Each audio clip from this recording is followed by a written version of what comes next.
తెలంగాణ ప్రజానీకానికి నమస్కారాలు తెలియజేసుకుంటూ ఈరోజు ప్రాంతీయ పార్టీల గురించి మనము చెప్పుకున్నట్లయితే ప్రాంతీయ పార్టీలు పెడతాము.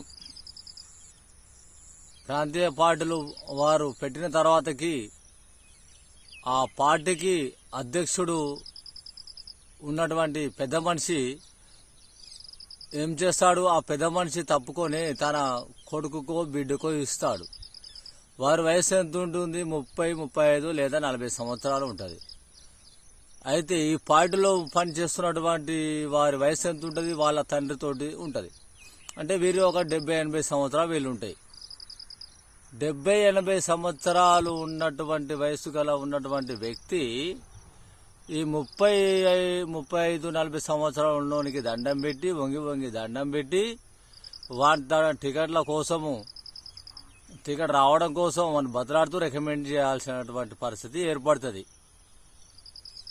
అంటే ఇక్కడ చిన్న పెద్ద తేడా ఏదో ఉండదు. పెద్ద వ్యక్తే చిన్నోడికి దండం పెట్టి కూర్చొని టికెట్లు తీసుకునే పరిస్థితి ఏర్పడుతుంది. ఎందుకు? పార్టీ అధ్యక్షుడు కాబట్టి. అవసరం అనుకుంటే ఇంకా ఈ పిల్లగాని అంటే ఇప్పుడు ఎవరైతే 30, 35, 40 సంవత్సరాలు ఉన్నటువంటి వ్యక్తి పార్టీ అధ్యక్షుడు అవుతాడో అతని కొడుకుకు కూడా 15-20 ఉన్నా సరే అతని కొడుకుకు కూడా ఆ పార్టీలో ఉన్నటువంటి రాజకీయ నాయకులు 70 నుంచి 80-85 మధ్య ఉన్నటువంటి రాజకీయ నాయకులు కూడా వంగి దండం పెట్టి ఉండాలి. అంటే ఒక ప్రాంతీయ పార్టీ స్థాపించినప్పుడు తండ్రి పాలనలో తండ్రికి దండం పెట్టాలి. తండ్రి పోయి కొడుకుకు అధ్యక్ష పదవి ఇస్తే కొడుకుకు దండం పెట్టాలి.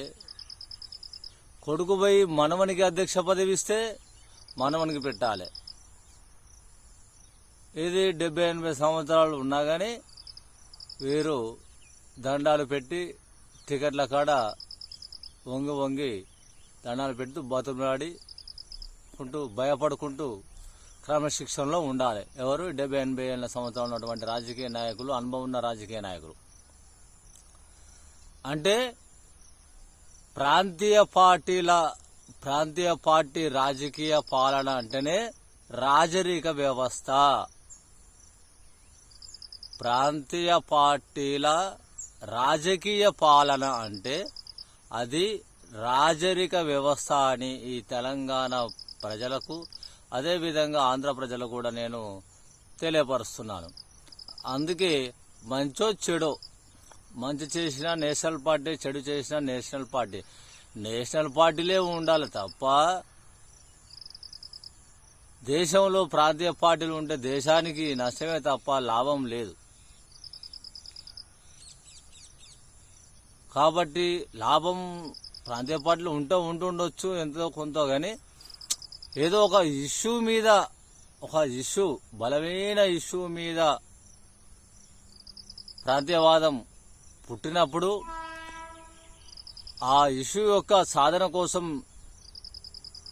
ఉప్పెనల ఉద్యమం లేక మారినప్పుడు అది ఆ ఇష్యూ నెరవేర్చేంత మట్టుకు ప్రాంతీయ పార్టీ పనిచేస్తుంది తప్ప తర్వాతకి రాజరిక వ్యవస్థనే ఉంటుంది, రాజకీయ పాలన ఉండదు.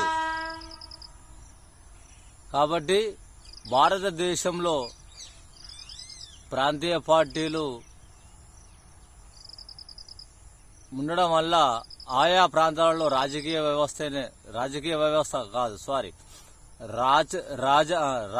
వ్యవస్థ జరుగుతుంది. ఇప్పుడు ఉదాహరణకు మీకు తెలుసు, ఆంధ్రలో లోకేష్, చంద్రబాబు నాయుడు, షర్మిల, తెలంగాణలో కేటీఆర్, కవిత, హిమాంశు, ఇట్లా మన 2 తెలుగు రాష్ట్రాలలో ఒక ఉదాహరణ చెప్తే ఈ రకంగా ఉంది. కాబట్టి ప్రాంతీయ పార్టీలు ఉండడం వల్ల వాళ్ళ ఖాందాన్ రాజరిక వ్యవస్థ ఉంటుంది. వారి యొక్క ఖాందాన్ అంటే వారి వెనకాల ఉన్నటువంటి బంధుత్వ నాయకుల అరాచకాలకు అడ్డు అదుపు ఉండదు అని సోషల్ మీడియా ద్వారా తెలుగు ప్రజలకు తెలియపరుస్తున్నాను.